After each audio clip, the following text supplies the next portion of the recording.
Now, let's see if I can get this. There we go. Make sure this thing's working.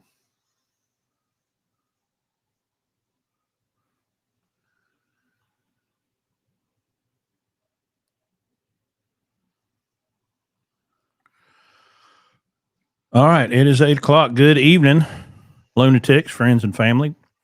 We're joined by Phil this evening. We're going to get an update on the new and improving, exciting Blue Ribbon Platform Division. We've only got one door swinger left, and he's doing a hell of a job, so we're just going to leave him alone.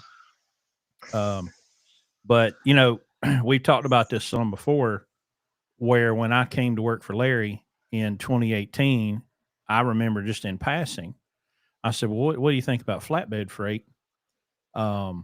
Absolutely not. Never. My trucks will never pull platform. There's too much deadhead. And he just went on this rail about it. And now we've converted the whole, basically Phil's plan of world domination has kicked in. It's Phil's company now. We're all just along for the ride.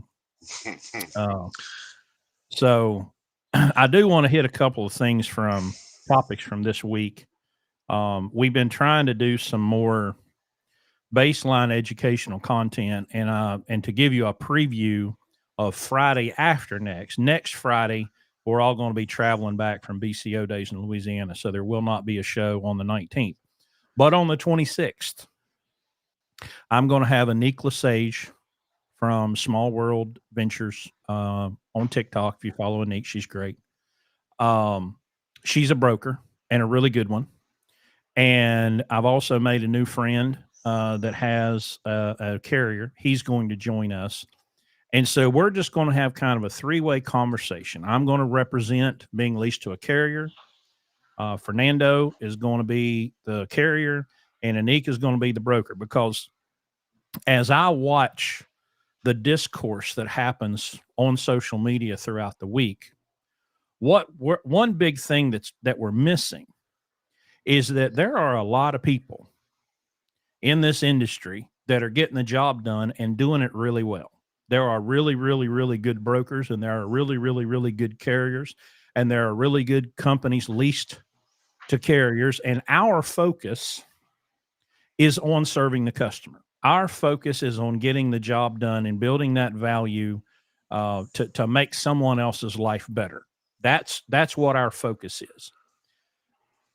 And so we don't experience these problems where truck drivers who get tired of the company driver pay and the company driver micromanagement and the company driver experience, and they say, well, these companies are making all this money, I want to go make some. And they think that owning a truck and driving a truck are the same thing, and they're not even close. They are completely unprepared and completely uneducated in what it takes to run a business. And because of what we have been breeding here in the United States over the last 20 or 30 years, they seem to be incapable of accepting the responsibility that it's on them, right? If you don't know how to do something, it's your responsibility to figure it out. And you have so many opportunities of people that are trying their best to use their experience and say, here's what I've done. Here's my best practices. Here's the 10 things that I would advise you to do. And here's the 10 things I would advise you not to do. And you're met with, it's amazing how little you're met with. Oh man, that's amazing. Thank you for sharing your experience. What instead we get is, you're full of crap and don't know what you're talking about. And the reason we get that is because we're not buying into the lowest common denominator. We're not buying into this civil war, okay, that has been created between carriers and brokers. We don't buy into that. We accept and acknowledge that there can be really good brokers, and there can be really bad brokers, and there can be really good carriers, and there can be really bad carriers, and there can be really good drivers, and there can be really bad drivers. What we have a responsibility to do is seek out the best and work with them to make the customer experience better, because they're the ones paying the bill. I made a video on TikTok earlier today, or maybe it was yesterday, that talks about all of the different people that are involved in operating a truck. Yeah, there has to be a driver, no question. Driver's a pretty important piece of it. But without load planners and dispatchers and billing people and compliance people, there's no load to haul. There's nothing for the truck driver to do if 6 or 7 or 8 other people aren't doing their job at their absolute best. And then when you want to go become an owner operator, especially those you don't want to go get your own MC number from day one, well, you go from having one job to having 8. And it's 7 other jobs you've never done before and you don't know anything about. But your whole time as a truck driver, as an employee, you've been dehumanizing and devaluing the work that all those other people do. And then you get a little taste of the FAFO of, oh man, I don't know how to do bookkeeping. I don't know how to negotiate rates. I don't know how to plan trips. I don't know how to put loads together. I don't know how to work on my truck. I don't know how to communicate with the maintenance people. I don't know any of this stuff.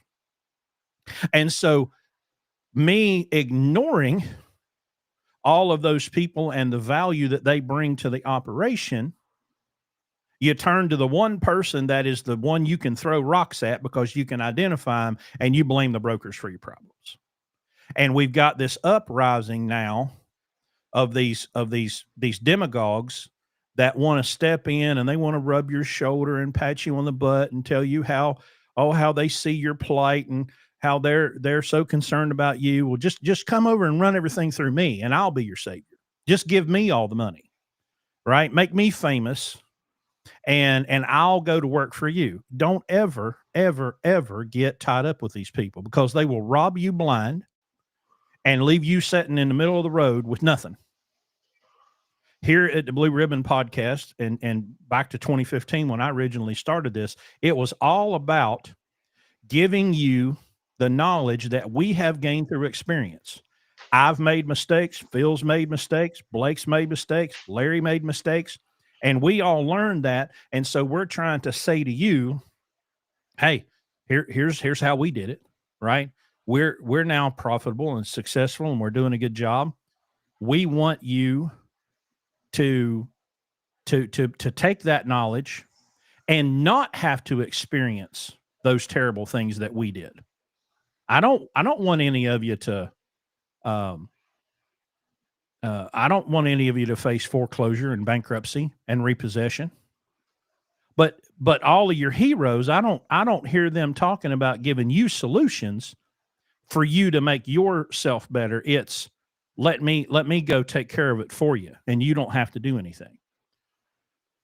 So I just wanted to get that out of the way, that in 2 weeks, we're going to have this conversation. I'm really looking forward to it. I have a lot of respect for these people, and we're just going to have a discussion, and then it's going to be up to you to take the information that's been presented to you and say, okay, well, I'm a carrier. I'm going to go seek out the good brokers if I can't go get my own direct freight. And if you're a broker, you want to seek out good carriers. And you can choose if you're a carrier or you're working for a carrier, or even if you're an employee truck driver.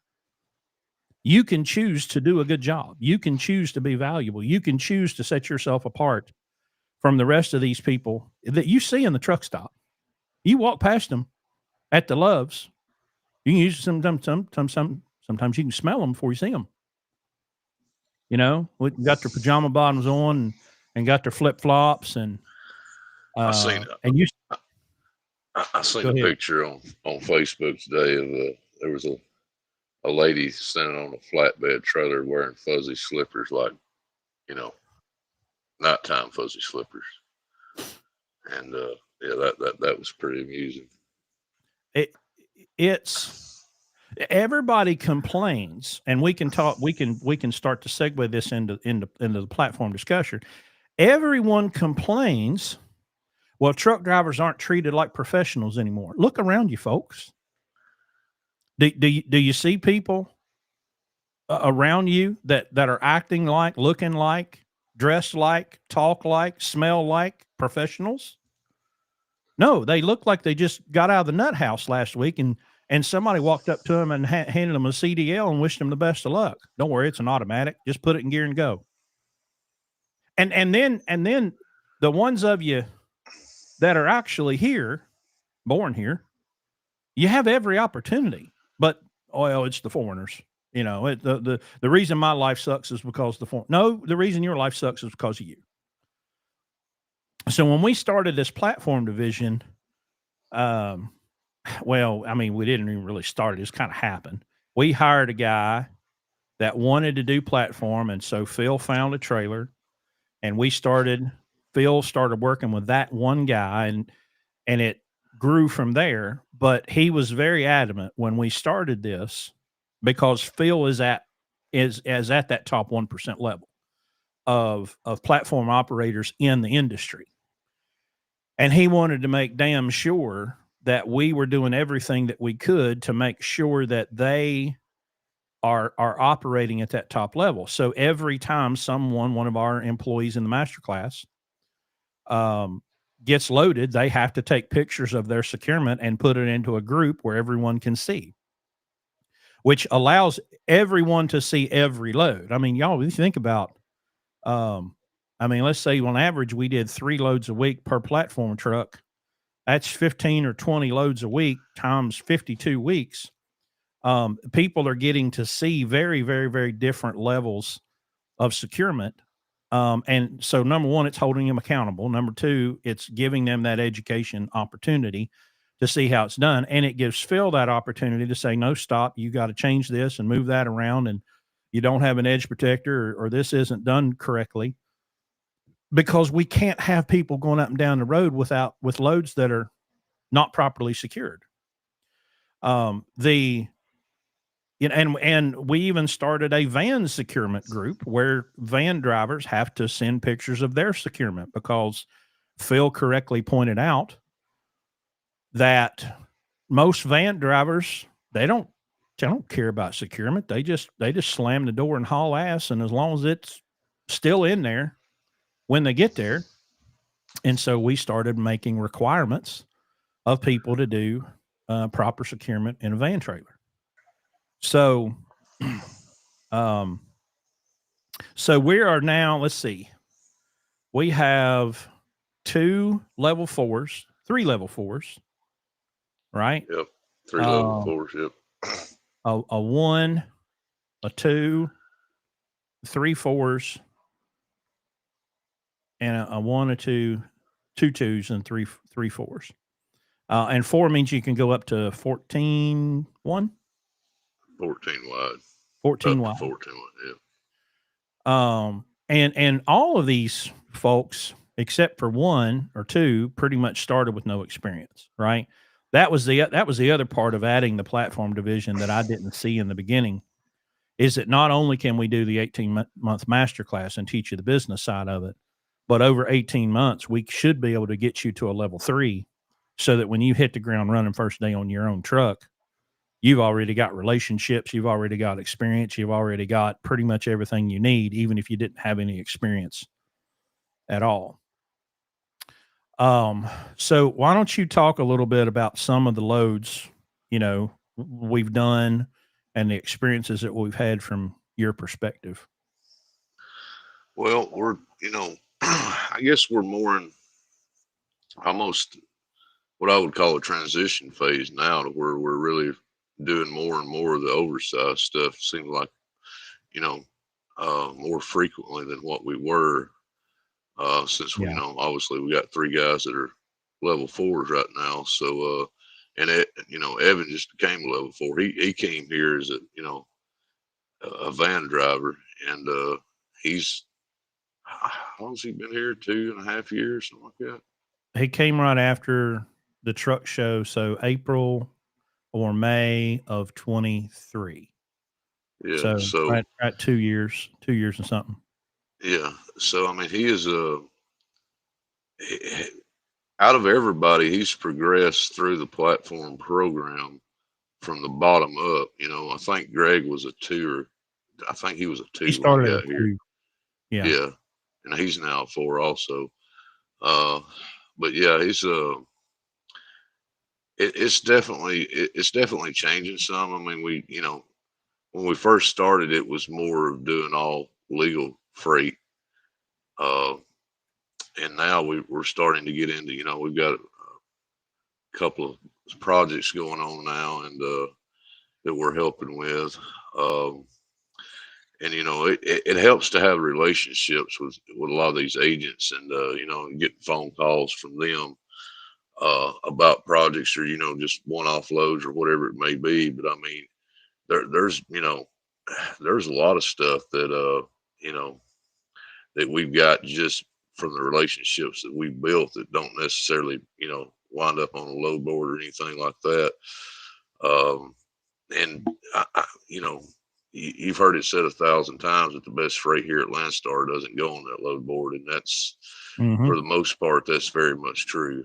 Uh, it usually gets booked by phone calls, because the thing is, if you're the guy behind that desk trying to please your customer, you want to make sure that whoever that driver is that you're putting on that load, whether he's a Landstar BCO or an approved carrier, whoever he may be, you want somebody that you've got a relationship with, that is going to take care of that freight. They're going to secure it properly. There's not going to be any damage because you didn't secure it properly. You're going to get the load there, on time or as quickly as legally possible with some of this oversized stuff. Mm-hmm. Uh, you know, things And such as that nature. there's no room for error with crane appointments, and you've already Yeah. got a difficult route that you've got to take and follow to the letter, and you Yep. got all these extra regulations, and then, oh, by the way, there's a crane appointment, don't be late. Yeah, exactly. And when they tell you don't be late, they mean don't be late, because if you're on a job site to where they had to hire a actual crane and rigging company to come in, that can get very, very expensive. And if you're that guy that wants to stop at the golf course and play a couple rounds before you get from point A to point B, they're probably not going to be happy with you. So, and I actually used that example because that's actually happened here at Landstar before. Well, So, the thing to me, I mean, I always kind of knew this coming in to Landstar in the early days, 2014, when I first came. I always knew that there were great opportunities, great niche opportunities here. I didn't have any idea. I mean, you know, and I think we end up with the occasional troll in our comment section, Landstar, and they take all your money, and of course my favorite's Landstar has cheap freight. Um, but what they don't understand is that there's a whole other Landstar way outside what this penny ante stuff that happens on the spot market. But in order to achieve that, where Phil gets a phone call today and books $90,000 worth of freight in one call, right? That gets us out through the end of the year. One phone call worth $90,000. Um, you don't get there by being one of these truck drivers that won't communicate, that won't present themselves professionally, that won't make the agent their customer. You'll never get that phone call. It will never ring, because and especially on this side. Now there's a whole lot more grace on the van side. You can do really, really dumb stuff and kind of get by with it. But on this platform stuff, they hold grudges. And if you screw them on one of these deals and you don't communicate, or God help you, you let the load fall off the trailer or run it into a bridge, you're done. Your entire um, reputation can be ruined through bad decision making. And that principle is true if you're a company driver, leased to a carrier, or an independent owner operator. That principle doesn't change. And we've watched over the years as people have come through the program and gone out. I had a guy in an interview a couple of weeks ago. He said, "Well, I just don't like being micromanaged." And I thought, well, don't get in business, because now you have to micromanage yourself. Now you have to be your own slave driver. You have to hold yourself accountable. And most people can't handle that. And when you get into these situations where there's so much pressure and you're dealing with hundreds of thousands of dollars worth of equipment that has to be at a certain place at a certain time, those mistakes are not optional. And so we've watched people struggle with basic following directions. You know, I did when I was trying to set up this podcast that I'm going to do in 2 weeks, I just made a TikTok video and I said, "Hey, I'm looking for a carrier that's been in business at least 2 years, that runs under their own authority, has, direct shippers and works with brokers, that's doing a good job and is not embroiled in all this fairy tale nonsense that the government is going to fix everything for you." And I put my email address on the screen in that video twice. Now there's 70 some comments and probably 20 direct messages and 3 emails. 3 people followed the instructions. And out of those 3 that followed the instructions, one of them had an email signature with his company name, his phone number, and his MC number. Remember, we talked about being professional, right? That's what I saw. And that entire video was 3 minutes long, and it has an average watch time of 36 seconds. Less than 5% of the views watched the whole video. But buddy, the comment section is just full of people that couldn't even get far enough into the video to get the instruction that I asked them for. And y'all say, "Oh, it's just a video." Well, yeah, it's not life and death.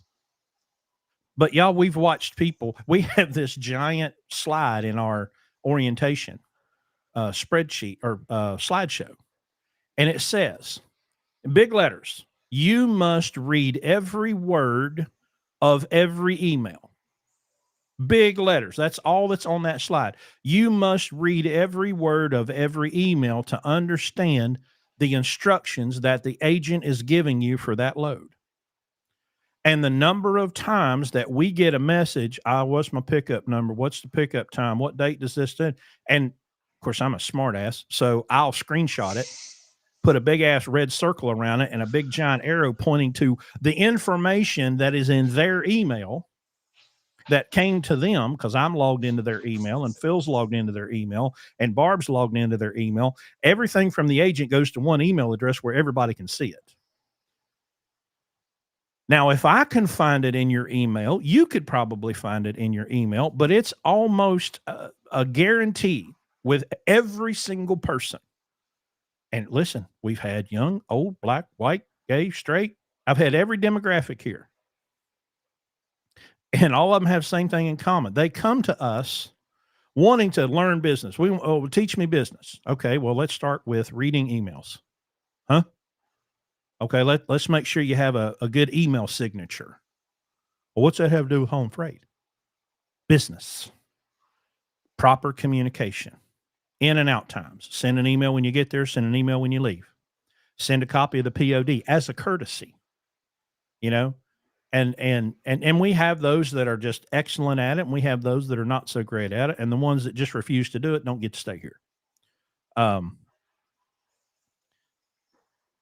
I hit on this, Phil, because I got this question a week or 2 ago. What do we do in the wintertime when it comes to platform freight? My answer was, well, we're going to book loads and take them to the destination, right? Yeah, I mean, you pretty much keep on keeping on. I mean, it might slow down some, yeah, but I mean, some of these projects and stuff that are long term, they go all year round. And it's not just oversized stuff. They got legal freight that's on those also. And the economy don't shut down in the wintertime. Yeah, it really don't. And that's that's the thing about it. If you're having trouble in the wintertime or really any time of the year finding freight, because there's actually a lull kind of in the summer in the month that I'm sure you probably noticed this too, Chris, that the numbers for July weren't all that great. No. I think that's got a lot to do with July was great. August was August was Yeah, rough. that's right. Yeah, August was not great. July was awesome. But July, oh, I buddy. mean, everybody's going on vacation before the kids go back to school, Hmm. and then and then you got the kids go back to school and everything else. So there's, it does.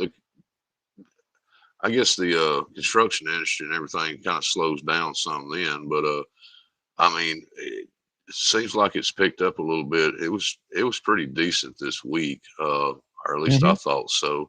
Yeah. Uh, I think we had, uh, seems like everybody's revenue is up a little bit this week actually.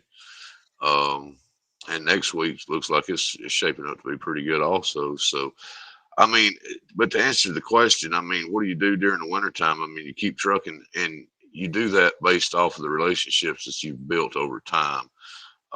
You know, platform is, everybody says build relationships, build relationships. They beat that into your head as an owner operator. Hmm. But that is one of the most important things that you can ever do as an owner operator is to build relationships with these agents, the brokers, whichever one you may be working with, and get to know them. No- yeah, the email communication is great. It's wonderful. It's time stamped. It shows that you were there on time. You did everything you were supposed to do. You sent the signed POD after the load was finished. You might even send them pictures of their load on your equipment. Hmm. But keep in mind that if you want to build that should be the absolute minimum Right. communication that you ever do with a broker or a Landstar agent is email communications. When you pick up the phone and you talk to them, and yeah, they're busy too, and I get that. They've got a lot going on just like you do.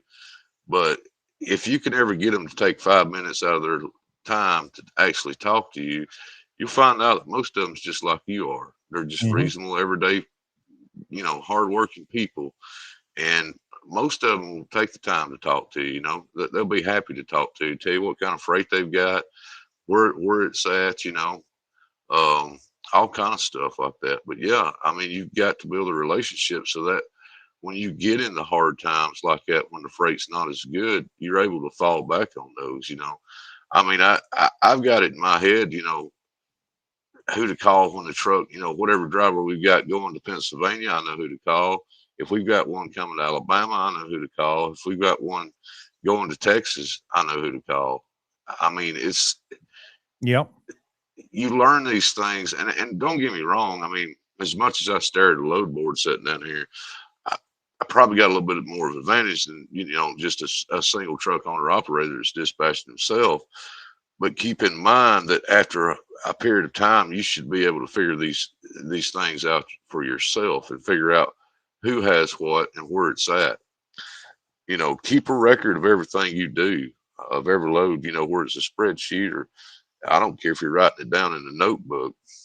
Chris would prefer you do a spreadsheet, though. I will tell you that. But whichever way you prefer to do it. But the thing about it is, keep a record of it. And that way, go back and look, say, okay, well, I just booked the load going to Texas. Now, who do I call when I get down there to get some good freight that don't go on the load board? Remember, the best freight don't go on the load board. So go back through your records and see, when was the last time you was in Texas and who did you haul a load out of there for? Where was it at? Where did it go?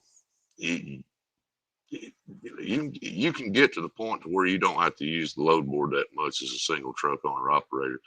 And I can assure you there's a lot of Landstar drivers that pull van, a flatbed, step deck, whatever it may be, that a lot of them probably ain't seen that load board in years. Yeah. They probably wouldn't even know how to look at the load board by now. And it's simply because of the relationships that they built with the agents. They don't have to. A lot of them are dedicated to the same agents. They may not be necessarily what you would classify as a dedicated lane or something like that, but a lot of the freight pays so good that you know they'll go do the load and turn around and head back to get the next one. They don't. You make it's to the point where they can make more money doing that than they could finding a load coming back because they're losing the good load by finding another one.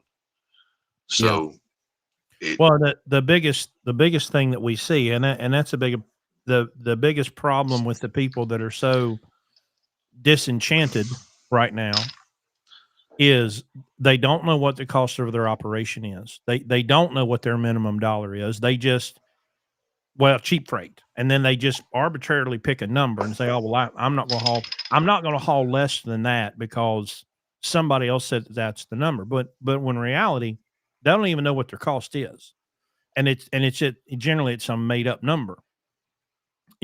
Obviously, I like spreadsheets. Now my situation is a little unique because of the training aspect. There's a lot of stuff that I have to keep up with to show the drivers in the program the individual numbers for that truck, that if there was no program, I could do our accounting in less than an hour, right? Wednesday morning would be pretty easy. But I've got like 25 or 30 spreadsheets that I maintain to keep all of the information sorted and straight for this fleet. Part of it is just because I want to know where the information is at and I want to be able to grab it immediately and quickly. For example, I just made a new one this week because I have a problem. But somebody I had done some general basic numbers for a video, and I did something I should have never done. I threw out a general number because I thought it sounded good, that we probably spent $300 to $350 a month on tolls. Somebody challenged me on that, and I went, you know what? I don't have that number to the penny. Well, guess what? Now I do have that number to the penny, and I want to say it was $215. So I was wrong. That was the average. I was wrong in the wrong direction. Yeah, it was. You know what? Now that y'all got me talking, I'm gonna bring it up. I'm gonna find it. I'm gonna go in here. I'm gonna click right there. Tolls. Nope, wrong one. There it is. $215.73 is the average for the year. The low one is $128 a month, and the high one, which is the van, and he spends a lot of time in the Northeast, $347.21. That was going to be one of my questions. At the vans. One asterisk to this is if we get toll money on a settle or on what am I trying to say? A freight bill, if they pay tolls, that money has been deducted from this, right? So this is the offset between what we paid versus what we got on a freight bill. Because I've seen, last month for August, his tolls was $790, but it dropped to $182 when I put the amount that we got paid in actual toll money on the freight bill. You know what I mean? So I do offset it that way. But $215 a month for all that is, it ain't bad, for a fleet. But it's just another one of those things that Larry taught me. Performance cannot be improved until it's measured, and I mean, that's with lifting weights or losing weight or, fuel mileage. If you don't know where you are, you can't set a goal to get anywhere else. Now, Larry would probably have another medical event if he saw our fuel mileage numbers these days, because we're not pulling vans anymore. We're pulling a lot of parachutes. And so our fuel mileage is not pretty. But when you offset with that with the revenue, it's not a big deal. But when you're pulling 14 wide, you're not going to get good fuel mileage. Or if you're 100,000 pounds, you can look at those fuel reports and you can tell who did the wide loads for each week. I have noticed that. I seen Greg's the other day, and I'm like, I know what he did. Hummingbird on YouTube is asking, is the masterclass still available? Yes, we've been talking about it for 34 minutes. Yes, the masterclass is still available. It's on our website, Blue Ribbon Logistics. Carl says, are your trucks governed? No, we don't hire people that we have to govern the trucks. You make decisions based on this right here decides how fast you drive. If I've got a delivery appointment, I got to go fast. If I don't have a delivery appointment and I've got time, I'm going to take my foot off the gas and get better fuel mileage. It's every decision. Again, when someone wants to know how do you do this or how do you do that, it starts right here. You know, do we run the toll road or do we not run the toll road? It's right here. You know, do we take this route or that route? Right here. This is the BSE 9000. Okay, this is the bullshit eliminator. And you know, everybody ought to have one of these. Hey, tell them how you figure out how much the tolls actually cost you before you actually run a toll road. Oh yeah. So every toll authority in the United States has a website. Pennsylvania, Indiana, Ohio, Oklahoma, Florida, New Jersey, Massachusetts. Every single one of them has a website, and there's a toll calculator. And you go in there and you go in and you say, oh, I'm going to run. Say I'm going out of Maryland and I'm going to Michigan. Well, I can either run 70 to 76 and across 80 and basically the Pennsylvania, the Ohio and Indiana turnpikes. Well, I go in and say, well, I'm going to get on at Breezewood, exit 161, and I'm going to run to the West Gate, and that costs $142. Actually, I've got, what was it? Oh, I can tell you right here, because I just did this yesterday. To run from Breezewood to the Pennsylvania state line, Ohio state line, is $76. I thought the PA turnpike was based off weight. Do they not do that anymore? Well, I think they've changed that because usually you have you put in the high profile vehicle and you select the weight class, but it wasn't there. So they must have changed it. So it was $76. Well, let's see. I don't have these. I might not have wrote these in the right order. Anyway, to run from Breezewood at exit 161 on the PA Turnpike to Lake Station, where you get off on 94 in northern Indiana, was $204.95. And so I did the calculation. It's like, you know, whatever our cost per mile was. You could run 146 miles out of route to be equal with that toll cost. We ended up taking 70 to 68 to 79 to 70 over to Indianapolis and up 65. So we bypassed all of that, and it was only, what was it, 30 miles different, 30, 40 miles different over the shortest route. But it's just a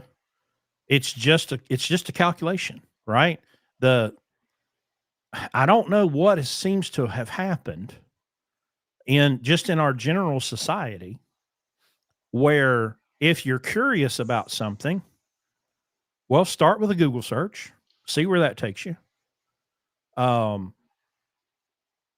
You know, and just ask the question and see where it went. You know, we had a terrible incident happen a couple of days ago with Charlie Kirk. You know, that's going to be talked about for centuries. But there's a lot of people that believe things about him that are verifiably untrue. Whether you liked him or not, or agree, it wasn't about agreeing or disagreeing. There are people that believe things about him and what he said that are 100% not true. And I wasn't necessarily a fan of the guy. Like, I didn't follow him. I knew who he was, but well, now they're finding out because it's everywhere. I mean, you can't swing your head without seeing something about Charlie Kirk. And now people are going, well, I can't believe you said that. Well, yeah. You could be curious enough to go figure out exactly what, instead of just believing what someone told you. And we have that exact same problem right now in trucking with carriers and brokers. People are believing things that are demonstrably untrue. Brokers are getting 50, 60% of the rate. No, they're not. That is false. Okay. I will testify, whatever. That is simply not true. But y'all keep believing it because it sounds good, and it's a way to justify your bad decisions and completely, we don't have to talk about me if I can put the blame on them. And the very minute, gosh, y'all, there's a lot of history on this old planet that shows what happens when you start demonizing entire groups of people based on nothing more than their association or their job or their origin or their sexuality or their religion or their race. Bad stuff happens when you do that, and it never gets any better for you because you're still mired down in the same misery. CDL Life, that Facebook page, Yeah. they had a story today. How is this newsworthy? Man says he's never had a good day in trucking in 35 years. I'm thinking, who gives a shit? Like, what? I think 35 years? quit. I think I'd have quit after 34 if I didn't have a good day, 35 years. Never had a good day in trucking in 35 years. Okay. All right, then. I don't know how that's newsworthy. Of course, these days, I guess it ain't that hard to find somebody that's miserable. Richie Matthews has checked in and says that PA changed it in January. I'm not sure how I feel about Richie being our source of information, but it's right there on the screen. Wow. What advice can we give for a one truck operation? Well, maximize your revenue, minimize your cost, put the needs of others ahead of your own, communicate. Find other good people in the industry that are doing good work and line yourself up with them, and you will be successful. You don't need a new truck. You need a paid for truck or an almost paid for truck. Look, I get it. Nobody's paying cash for trucks. Okay. At least be reasonable. Get something that's a couple $300 a week for like 3 years. Now I know that you're not going to get the shiny, smell good truck that a truck of your dreams, but if you got to put wax paper on the seat to keep your candy ass from sticking to it, maybe that shouldn't be a criteria for buying a truck. Okay. Do we offer help for people starting a fleet with Landstar? Yeah, I mean, we have a fleet, so we can give you some advice. I mean, maybe don't. I mean, listen. Obviously, we have a fleet. But I'm gonna tell y'all right now, I've made it abundantly clear for a long time on this particular internet that if we did not have this program, there would be no trucks. I would be turning wrenches. I would be doing something other than just hiring truck drivers to drive trucks. There's a list a mile long of horrific, painful things I would rather endure than just hire drivers and put them in trucks. The program, the masterclass program, is why I do this. Now, we want to do what we can to help people, but Lord have mercy, I'd probably end up in jail. That's probably what happened. There'd be violence, and I'd be, Richie almost drove me to the edge of sanity, and I somehow made it through that. He says he's from the internet. You should trust him. Yeah. I'm not sure anybody trusts Richie. I'm not even sure that Richie trusts Richie. He shouldn't. After the dude's riding around. He's riding around with a pet alligator in the truck anyway. Oh, yeah, that wouldn't surprise me at all. So after the master class, what's the next step? Buy a truck and become an owner operator. You can buy it and lease to Landstar. You can buy it and lease it to somebody else. You can put it under your own numbers. I wouldn't recommend that, but the whole intention of the 18-month masterclass is for us to unplug your brain and rewire it and plug it back in and get you to stop acting like a company driver and start acting like a business owner. And it's a daily process of us walking you through, because what you got to understand is, and this, I think, is just an emotional maturity thing, because we've all done it. We think that the bad stuff is only going to happen to somebody else, right? well, I'm not going to have a wreck and nobody's going to run over my truck. I'm not going to get cancer. I'm not going to, I'm not going to, I'm not going to fall out of the truck. I'm not going to get mugged. Like we always think the bad stuff's not going to happen to me. Well, let me promise you, write it down. 9:44 p.m. on September 12th, 2025, you will have trouble. The most bizarre things are going to happen to you when you're in business. And it matters because you are your number one problem solver.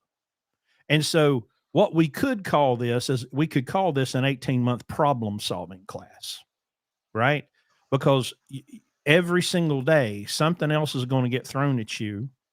And then we can take that opportunity and say, okay, hey, either A, here's what you could have done different to not get into that situation, or B, here's just what you do, right? And that's one thing that myself and Phil and Barb as a management team are really good at is going, here's what you do right now.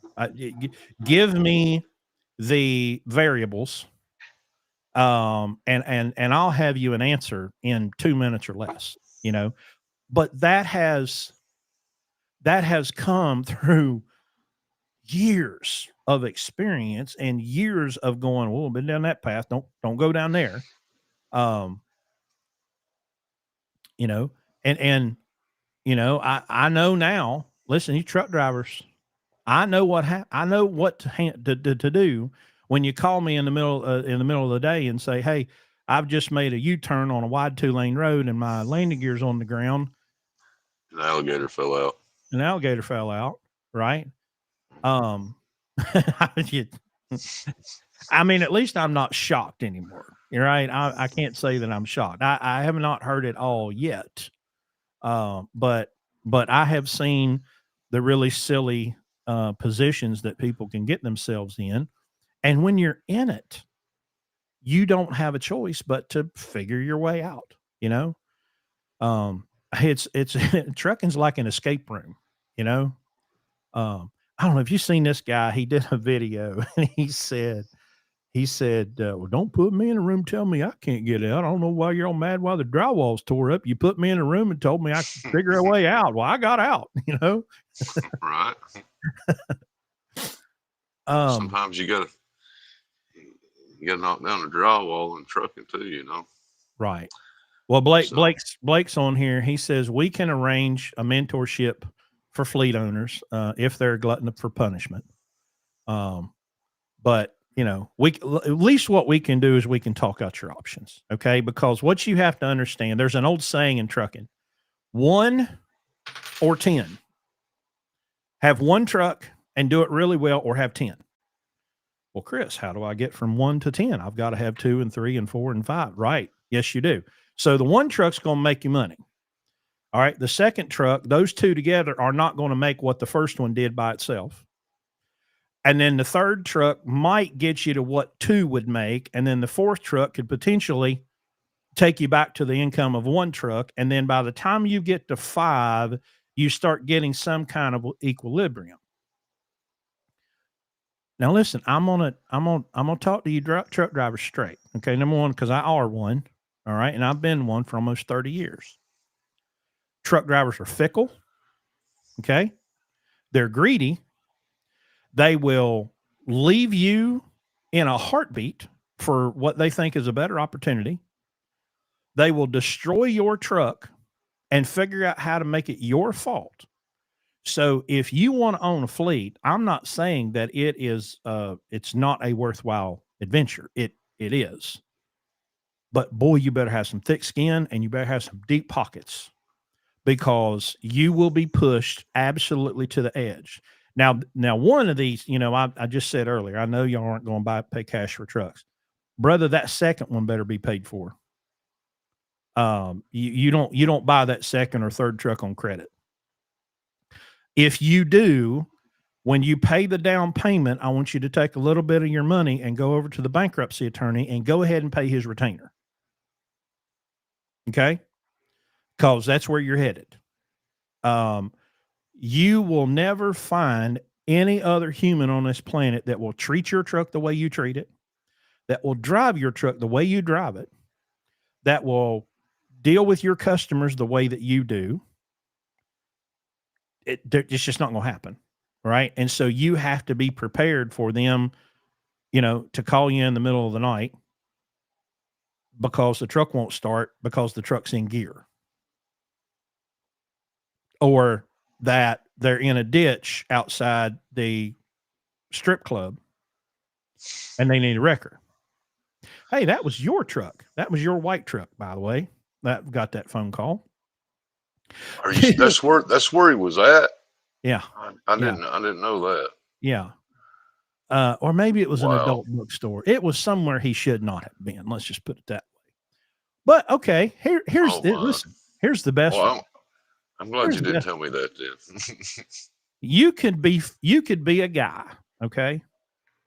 You have a second truck, and you're sitting at the Petro, and I think Atlanta, and you look across the way, and you go, "Oh, hey, there's my truck. Let me go over here and chat with the driver, and maybe I'll take him to dinner or something." And then what happened, Phil? Well, that's about the time when, we realized that I think there was actually 2 lights on the entire truck that worked.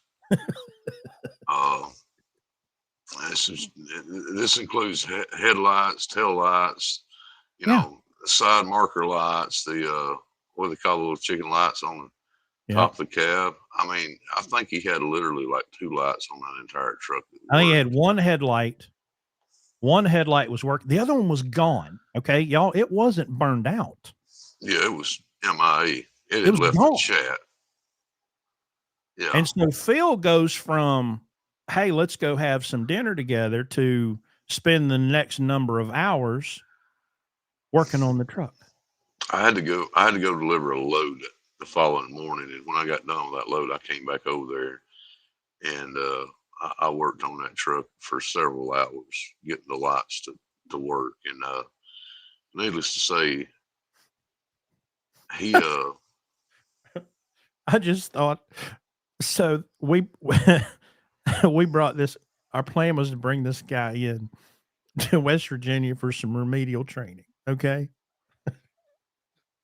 We were going to have a talk with him. Well, listen, y'all, I've got every metric. I've got GPS. I can see your logs. I see the whole deal. So the day before, I had looked at his location and I'd looked at his logs, and I'm like, well, he's not going to make it here tonight because of his hours of service. He'll be here tomorrow. Well, buddy, about 11 o'clock, he comes strolling in the front door of the hotel. And I went,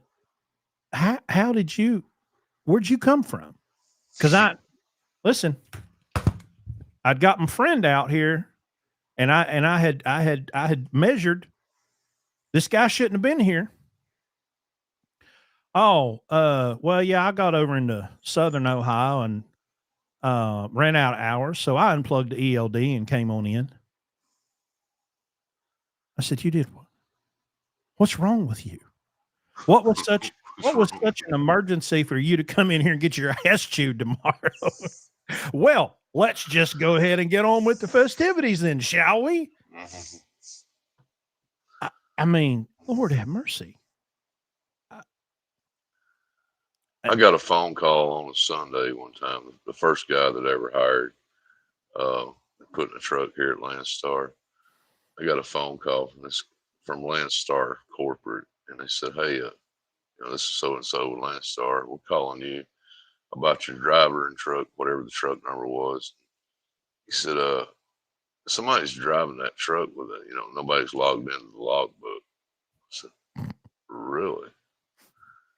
"Yeah." "Okay, well, let me make a phone call." So I call the old boy up. "Yeah, man, I was going to go over to the gym, work out and get a shower and everything. And I didn't want to mess up my 34-hour restart. I didn't want to forget to put it on personal conveyance. So I just went ahead and logged out of it." I'm like, "Buddy, that's not the way this works." Satellites are connecting, and yeah. So, yeah.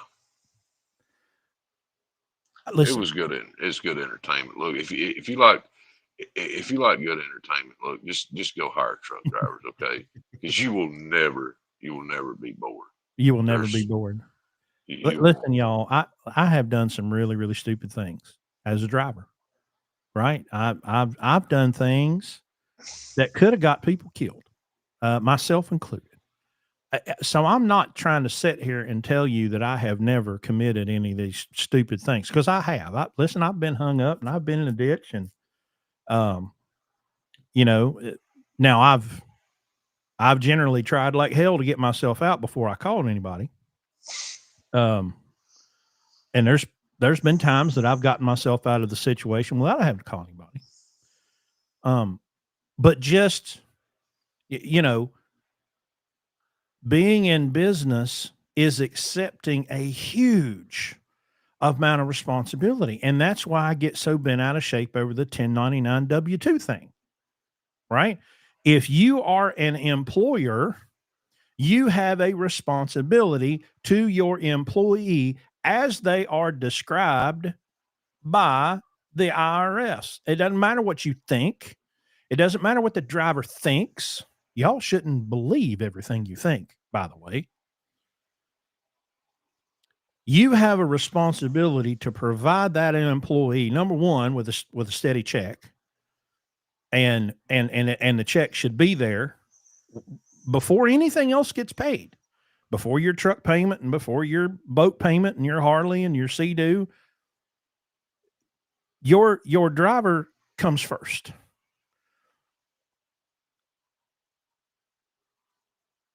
But to participate in basically a scam, which is what you're doing.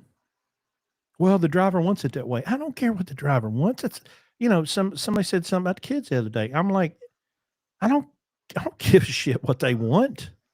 I'm the parent. I tell them what to do and they do it. That's how that works. It's basic authority.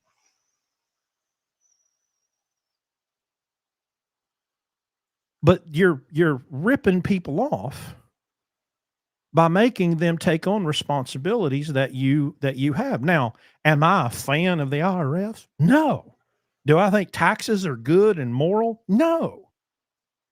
But you don't mess around with the most vicious, capable, well-funded collection agency the world has ever known. They will come, and when they do, they will destroy you. That's not a risk I'm going to take, right? Um, Deleting trucks. I don't No, I'm gonna use a double negative. I don't not delete trucks because I think um the emission system are good and we should follow the law. That has nothing to do with it. We shy away from and we avoid deleting trucks. Number one, because they were built that way. And number two, there's a lot of risk that comes with deleting a truck. If it was a free and open market and you didn't have to WhatsApp some guy in Uzbekistan, you know, I don't understand what they're doing to the computer of my truck. Trust me, bro, is not that's not something I'm comfortable with, right? And the EPA has made an example out of enough people. It's risky. There's a risk to having the emission system and there's a risk to deleting it. I measure that and go, you know what? It's probably less risky to just leave it as it is and maintain it properly, which we have done. And so far, knock on wood, it's been okay. But we make risk calculations of what we are and aren't going to do based on facts and not fairy tales. Um, but because you have a huge responsibility. And by the way, how do we forget that we operate in one of the most litigious, target rich industries on the planet? There's an ambulance chasing lawyer hiding behind every tree, just waiting for you to do something stupid to come and either get you put in jail or to have you, completely bankrupted. It's just, I lived the good old days. I was an outlaw. I lived all that. Y'all, those days are over. The outlaw days are done. God, that was fun though. I came in on the last part of that, Oh, it was fun. and yeah, It was it was fun. much different than today. uh, you know, back in the good old days, okay, which I wish, listen, sometimes I wish there was a time machine, and I would probably get my white van out and forcibly apprehend a bunch of y'all and drag you back to the good old days just for a minute. Okay. Um, no GPS, no Qualcomm, no cell phone. You had a paper map and a CB radio. And can you imagine, given the conversations that we've had over the last couple of years, could you imagine handing a truck driver one of those little paper truck stop books and say, all right, well, here's how you find places to sleep and places to get fuel? That they wouldn't make out of a parking lot, you You know? know who still owns one of those and who still uses it? Uh, one of Yeah, ours. I do. Oh, you do? I've still got one. I don't use it very often. I mean, obviously, it's easier to use all the apps and stuff. But Well, I'll tell you uh, what was life changing for me in about 1999. And it actually wasn't a trucking book. It was made for RVs, but it was called an exit guide. yeah, yeah, Oh, I've buddy. seen those. Those are the ones that had literally everything within like a mile or two off that Yeah. exit listed on it. All your WalMarts and Yeah. uh, And grocery stores. had your last mile marker, like if you were Yeah, going north or east. yeah, yeah, That's literally how I trip planned. yeah. Right. Because I used to do that uh West Coast turn every week, Chattanooga to Colton, California and back.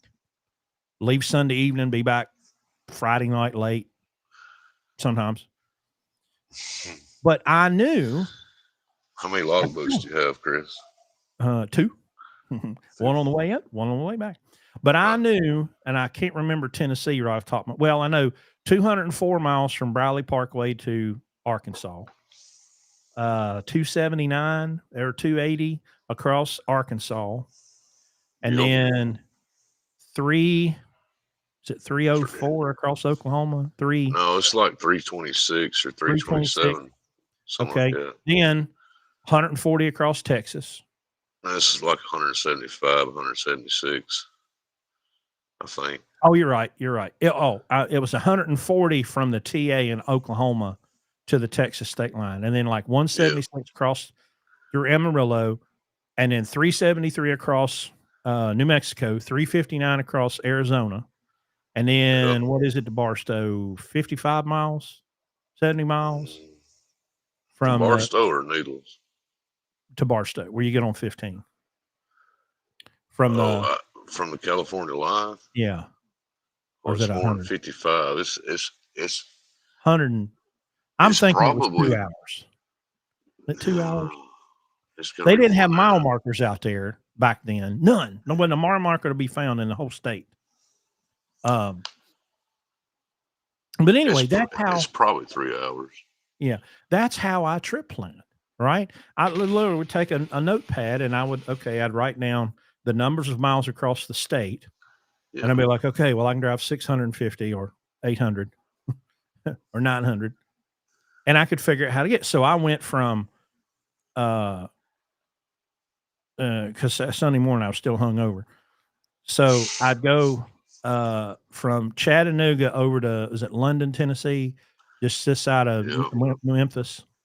Then Yep. from there to Oklahoma City, get up at 8 Monday morning, drive to Oklahoma City, get in there at 9, 10 o'clock, 11 o'clock at night, go to bed, go from Oklahoma City to Kingman on Tuesday. Ooh, that's a stretch. That's Yeah, a little well, I over fast 11 track. hours. Yeah,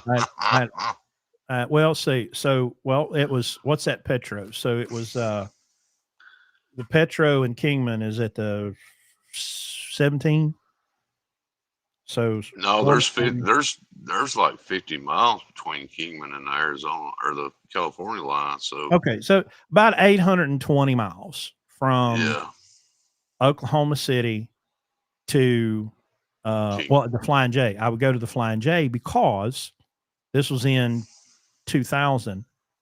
Flying J had got into a pissing contest with Comdata, and that's where I think it's TCH came from. What is now, it's either TCH or EFS or something. Anyway, came from that split. The people in Utah that own Flying J started their own fuel card because they got into it with Comdata, and they were the first ones to offer paperless receipts. So I didn't have any fuel tickets. I would fill up at the U.S. Express yard in Chattanooga. Then I would fill up at the U.S. Express yard in Oklahoma. Then I would fill up in Kingman, and I never had fuel receipts on me. Right, Yeah, that was a big thing. So then Wednesday morning, I would get up from Kingman, and I was able to back my logbook up so that while I was driving in the state of California, I was legal. And I'd go from Kingman to Colton, drop and hook, come back to Kingman, then Kingman to Oklahoma City, and then usually on Friday, because the bar was waiting. Usually on Friday, I would go from Oklahoma City straight back into Chattanooga so that I could get to the local establishment. Um, and and then there were shenanigans Friday night, Saturday night, and then Sunday, get up and do it all over again. And right. 25 cents a mile. And he's proud to get it. Oh, buddy. I was loving life. Got a 9 cent per diem. So I got 15. No, that's wrong. 25 minus 9. I got 14, whatever it was. Anyway, paid me on per diem on a 1099, of course.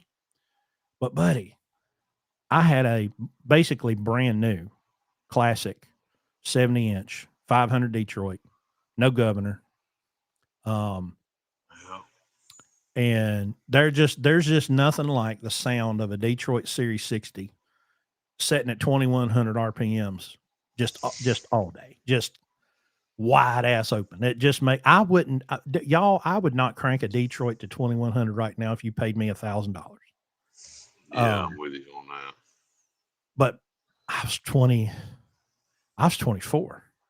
I was Evan's age, and I was dumb. I was dumb as a brick, with a lead foot.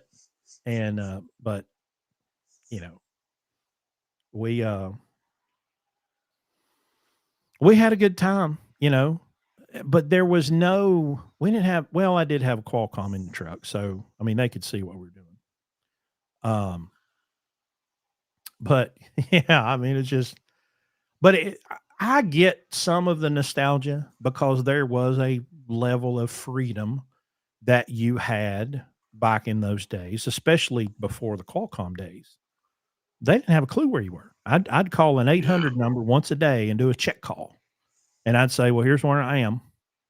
I'm still alive, and then eventually I would get to where I was going, and then, payphones. And my kids probably don't even understand the concept of a payphone. Well, And that was, a lot of these guys out here now has never seen all the phones that was in every booth in the truck stop. You know, Mhm. when you go in the diner or whatever, every booth had a phone in there. Yep. And most guys that's out here now in this industry probably don't even realize that. No, the AT&T came out with the first nationwide cell phone in 1999, and it was $100 a month, and you got 1,000 minutes. And we thought, well, that can't get no better than this. I mean, a phone that we can carry in the truck that's only 10 cents a minute. Yeah. Because, and they used to have calling card vending machines in the truck stops. Now, of course, they were 30 and 40 cents a mile. I My gotta go get dad, more sweet tea. I'll be all right. My dad would he put a 800 number in at the house so I could call home. And then my mom found a, um, Sam's Club had a reloadable calling card that was like 3 or 4 cents a minute, and that was life changing.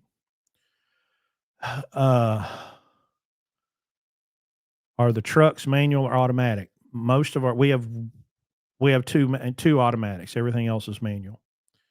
Um, so the good old days. Looking back now, I would rather operate a truck now. I like having my cell phone. I like having my iPad. I like having my podcast. I like having live streaming. I like being able to. I mean, when I came off the road in 02, went back for 03 a little bit, came back off in 04 when I got married, and then went back again in 06 right after my daughter was born. She's 19 now. And I remember when I went to Anderson in 2011, and I knew I was going to have to, I was leasing a truck. So I had to stay out 6 and 8 weeks at a time. Well, we had a 2 and a 5-year-old at home. I can't imagine not being able to see my kids every day and talk to them. Yeah, it was through an iPad. But I was able to keep that connection with them. I couldn't imagine being back in the day where there was just payphones and I could maybe talk to them once a week, you know? So, the good old days were not all that great. There was a little more freedom than we have today, but, y'all can have it. Y'all can take the good old days and shove them as far as I'm concerned.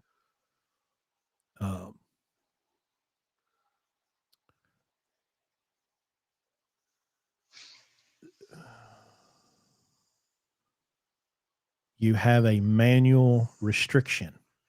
There's no such thing as a manual restriction. You have an auto restriction. I mean, I'd have to move somebody around and put you in an automatic if you have an automatic restriction. There's no such thing as a manual restriction. Now, I meant to tell you about this, Phil. There was a pretty interesting debate a couple of weeks ago about Rocky and them saying that we can put the same amount of miles or same amount of weight on super singles that we can on duals. Man, I paid him not to tell you that. Well, okay. Well, he looked up he actually sent it to me. I think he texted it to me. I don't know. I know Rocky knows a lot about this stuff, but I would be weary. I mean, you got 2 sidewalls versus 4 sidewalls. Oh, here it is. Michelin X1 line Energy D2 4 to 45 50 22.5, 10,200 pounds max load per tire single. So that would be 20,400 pounds on the axle. Yeah, that works unless you've got one that's rated for 23,000 pounds. If you've got the 46,000 pound rears. Yeah, like what I'm saying, my truck's got 46,000 pound rears on it. So yeah, it wouldn't work for you, that. But it would work for us because we're not ever going to go over 20,000. Yes. Okay.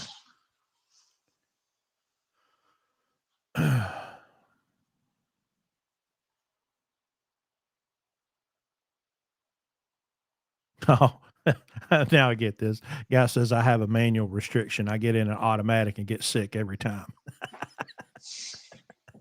Wow. Listen, after 25 or so years, the last couple weeks that I drove, a couple months ago, I jumped in a truck and went on the road, and I got in that automatic. And I'm going to tell you,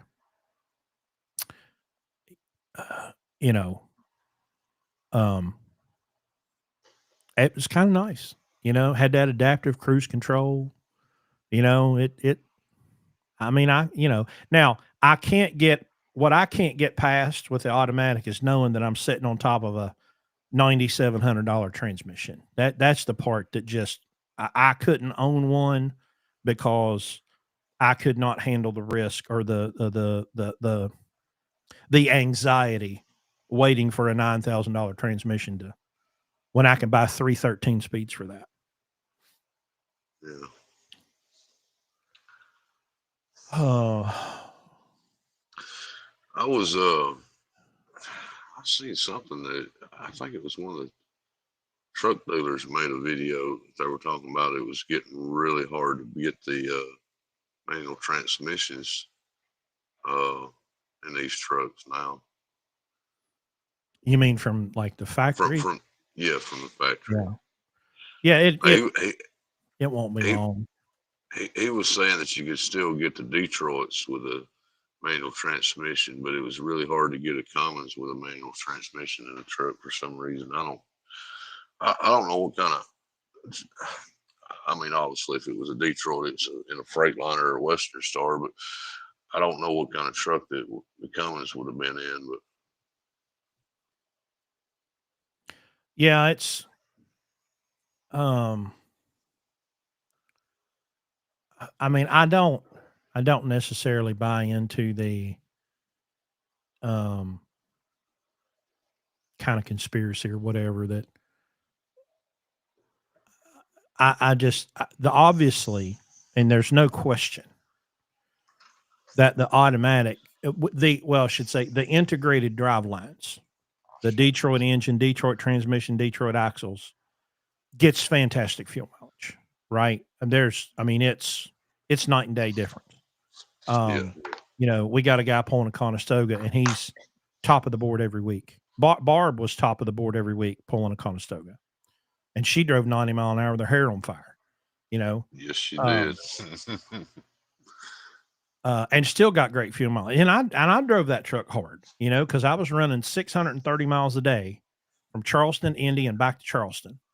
You know, and when I got done with that day, I had just a few minutes on my clock, so I had to haul ass, and I was still getting 8 mile a gallon. You know, Yep. um, but it's just an unfortunate evolution, and that's another big problem that I've got with a bunch of y'all virtue signalers about oh it's so hard to drive a truck. Y'all wouldn't last 20 minutes in 1997. Not 20 minutes. Um, Yep. these trucks are so easy to drive now. You know, um, back in the day, we didn't have ABS. ABS was your right foot. You know, you had to know how to. They literally taught in truck driving school panic braking, stab braking. Um, Oh, I've got a story about one of these blue ribbon drivers mm, that drove that went on a trip to Canada with me. oh, I I can't got believe. so he starts he starts driving the truck after Landstar finally got all their mess Yeah. straightened out with that. But anyway, he starts driving the truck and we start trying to slow down and he's I'm like I look over at him, having a stroke, buddy. I never did say anything, for a while. He kept doing that. He kept doing that. I'm like, what is wrong with him? Is something wrong with his leg? I mean, I finally asked him, I said, what are you doing? He said, what do you mean what I'm doing? He said, I'm using the brake. That's how they taught me how to use the brake. I'm like, you've been driving your entire career using the brake like that? That's not how this works, man. That's called stab braking. We don't want to stab brake if we're not in an emergency situation because we don't want to throw the guy that's trying to sleep in the bunk into the seat beside. No, we don't want to do that. So Yeah. please stop doing that. But yeah, he anyway, he's the brakes on his truck should not be wore out. I'm just saying. Okay. Well, that's good to hear. Um, Yeah, uh, you know, I still believe that there's a measure of nobility uh, left in this industry. I understand the the overall picture of the importance that the transportation trucking industry plays in not only the American economy but the global economy. right. Um, I mean, if you have it, it came on a truck. You know, there's, Yep. unless you went out into your yard and grew the cotton and, and made your own clothes, you have it. It came on a truck. We actually do that here in Alabama. Oh yeah.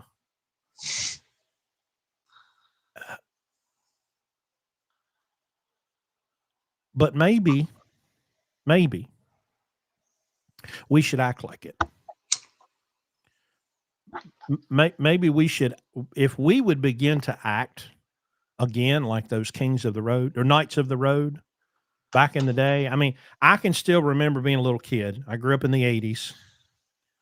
Truck drivers were looked at not as some kind of lesser than. You wanted to go eat where the truck drivers ate, That's where the right? good food That's was. where the good food was, brother. I, Those days are gone. I remember Jack's truck stop down here at Good Hope, down below this, city of Coleman. When I was a kid, that was, they had Hmm. an awesome restaurant in there. You go in there, that was some of the best food you could buy around here. And now I don't even have a restaurant down there. I don't think anymore. But yeah, it's boy, that's one thing that really just tears me up is the food out here on the road is just absolutely horrible. It's just garbage. I mean, uh, everybody's got a McDonald's or Arby's or Oh most yeah, of them Subway, yeah. uh, which is if you're in a hurry, you ain't got time to sit down and eat a meal or whatever. Okay, but most of those restaurants the sit down restaurants back in the day, you could call ahead and order your food and have it wait for you when you showed up. But man, the TA and Petro restaurants are just they're so horrible now that Mm, they're not worth eating at. no. And they want to charge you $25 a meal for something that they're going to throw in the microwave because the cooks they have no zero skills. They found them out on the street corner in front of the truck stop earlier that day and gave them a job. So I'm We completely convinced of that.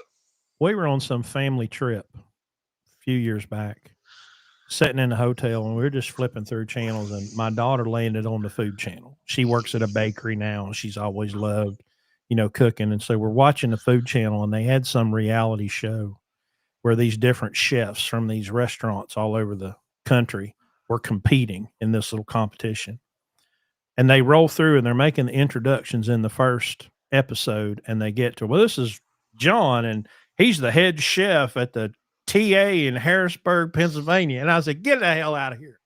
What? You ain't gonna bring the TA head chef. Uh, what was Onto it? the food channel. Oh yeah, yeah. He was in a cooking competition. Oh my. Wow. That what you remember the Lehigh Travel Plaza before TA bought it out? Oh That yeah, restaurant they had in there before, I think they've got like an IHOP in there now. yeah. That one was on the food channel. I can't remember what the name of it was now, but Oh, that I was know what yeah. that that one was actually a good restaurant before, of course TA and Yeah. Petro would destroy anything. But The the Paul Bunyan here in Hurricane, the TA, what used to be a 70 Unical 76 back in the day, Paul Bunyan Eatery was just incredible. Somebody, John Davidson, says, I asked something, but I'm not sure you're too busy to get back to me. Well, go ahead and ask it, brother. I went back and looked and I don't see any questions. So if you got a question, put it in there. Um,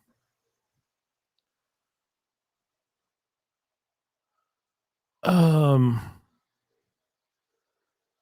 Rocky's a multitasker. He's in comment sections on TikTok and YouTube. I mean, he he's is making sure dedicated. everybody stays in.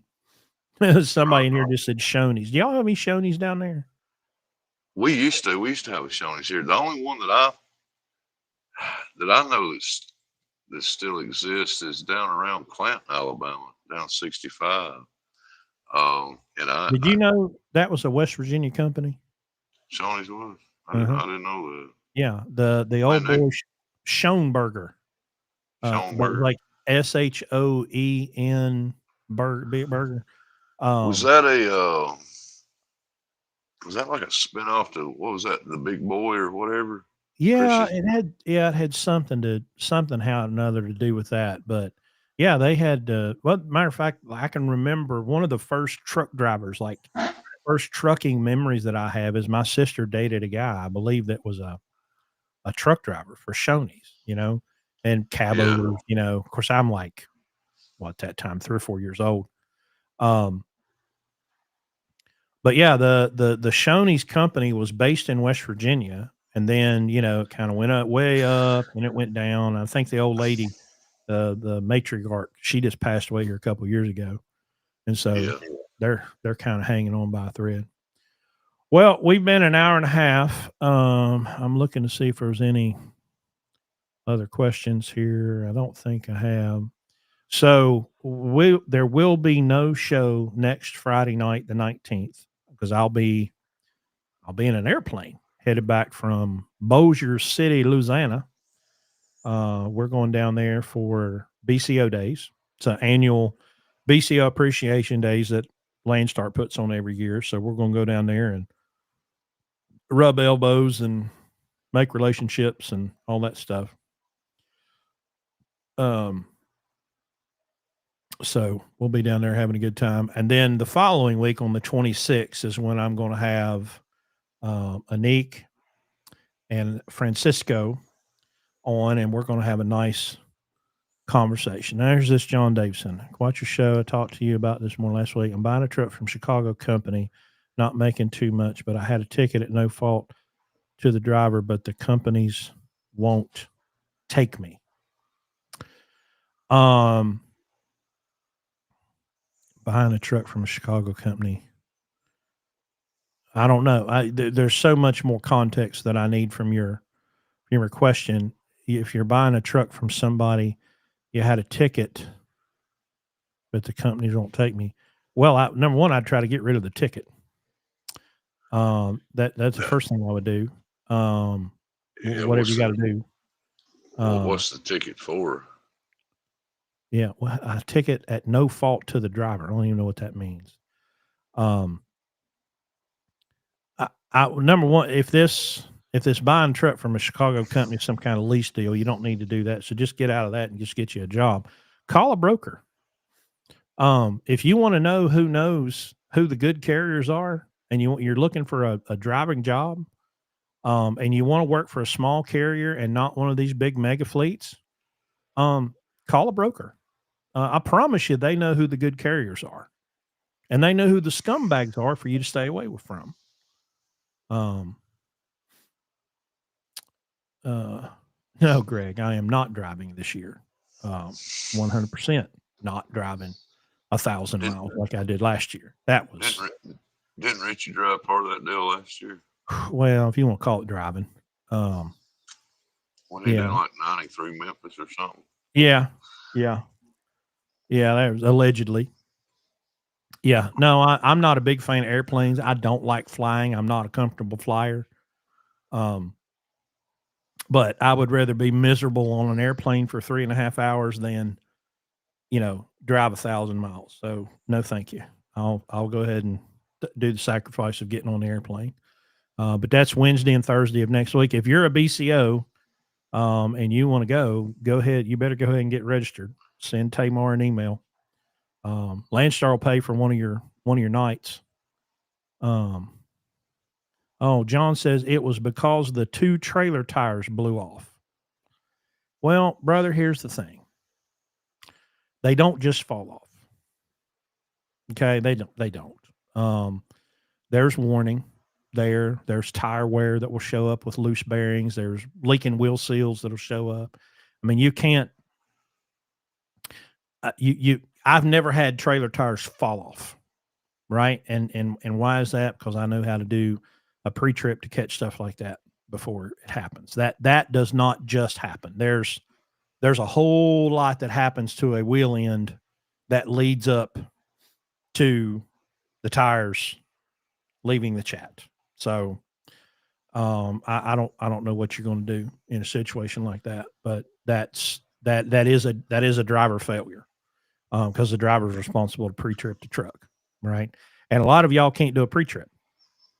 That's just a fact. Y'all don't want to hear that, but you're not alone. You're not alone. All right, we're going to shut her down. We'll be back with you on the 26th for what I think is going to be a very exciting episode, and I hope it makes as many of these people as angry as possible because drives that algorithm up. All right.